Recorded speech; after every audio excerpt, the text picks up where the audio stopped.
അട്ടപ്പാടി പാലൂരിൽ വനാതിർത്തിയോട് ചേർന്ന് മേയാൻ വിട്ടിരുന്ന കാളയെ കാട്ടാന കുത്തിക്കൊന്നു. പാലൂർ സ്വദേശി ബാലന്റെ കാളയെയാണ് ആന കുത്തിയതായി സ്ഥിരീകരിച്ചത്. മേയാൻ വിട്ട കാള തിരികെ വരാത്തതിനെ തുടർന്ന് നടത്തിയ അന്വേഷണത്തിലാണ് ആനയുടെ ആക്രമണം സ്ഥിരീകരിച്ചത്.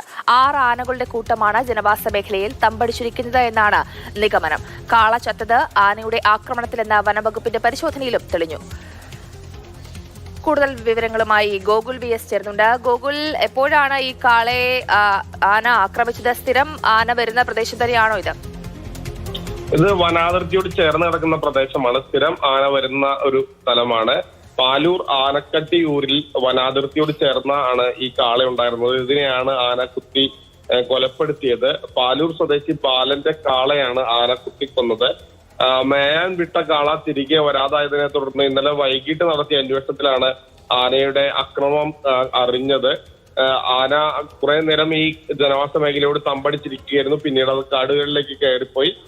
കാള ചത്തത് ആനയുടെ ആക്രമണത്തിലാണെന്ന് വനം വകുപ്പ് പരിശോധനയിൽ തെളിയുകയും ചെയ്തു. ഇന്നലെ വൈകിട്ടാണ് ഈ കാള ചത്തു കിടക്കുന്നതായി കണ്ടത്.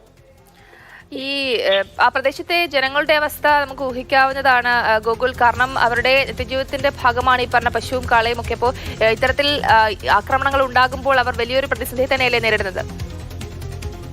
തീർച്ചയായും ഈ അട്ടപ്പാടി മേഖലയിൽ വലിയ രീതിയിൽ ആനകളുടെ ശല്യം നിലനിൽക്കുന്നു എന്നുള്ളതാണ്. അത് പല സമയത്തും വനാതിർത്തി കടന്ന് വരുന്ന ഒരു സാഹചര്യമുണ്ട്. ഇത്തരത്തിൽ മനുഷ്യജീവന് അപകടമാകുന്ന നിരവധി വാർത്തകൾ നമ്മൾ അട്ടപ്പാടിയിൽ നിന്ന് റിപ്പോർട്ട് ചെയ്തിട്ടുണ്ട്. സമാനമായ സംഭവങ്ങൾ, അതായത് അവരുടെ ഉപജീവനമാണ് സ്വാഭാവികമായും അതിനെ അടക്കം ബാധിക്കുന്ന രീതിയിലേക്ക് പലപ്പോഴും നീങ്ങുന്നുണ്ട്. അതിന്റെ ഒടുവിലത്തെ ഉദാഹരണമാണ്.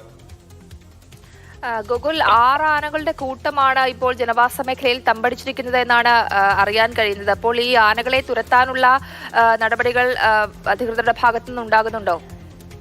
നിലവിൽ ഇപ്പോൾ ആനകൾ ജനവാസ മേഖലയിലില്ല. ജനവാസ മേഖലയിൽ നിന്ന് കാടുകളിലേക്ക് കയറിപ്പോയി. ഇന്നലെ രാത്രി ഏകദേശം ഒരു മണിക്ക് അടുപ്പിച്ച്, അല്ലെങ്കിൽ ഒരു 12 മണിയോട് അടുപ്പിച്ച് വരെ ഇത്തരത്തിൽ ജനവാസ മേഖലയിൽ ആന തുടരുന്ന ഒരു സാഹചര്യം ഉണ്ടായി. പക്ഷെ പിന്നീട് അത് വനത്തിലേക്ക് തന്നെ കയറിപ്പോകുന്ന ഒരു സ്ഥിതിയാണ് ഉണ്ടായത്. പലപ്പോഴും ഈ വെള്ളം കുടിക്കാൻ വേണ്ടിയാണ് കാട്ടിൽ നിന്നും ആന ഇങ്ങനെ ജനവാസ മേഖലയിലേക്ക് എത്തുന്നത്. അതിനുശേഷം അത് തിരികെ പോകുന്ന ഒരു സാഹചര്യം ഉണ്ടാകും. അതിനിടയിലാണ് ഈ കാളെ ആക്രമിച്ചതും കൊലപ്പെടുത്തിയതും. പിന്നീട് അത് കാടുകളിലേക്ക് തന്നെ ഇന്നലെ രാത്രിയോടുകൂടി കയറിപ്പോയി. ശരി ഗോകുൽ.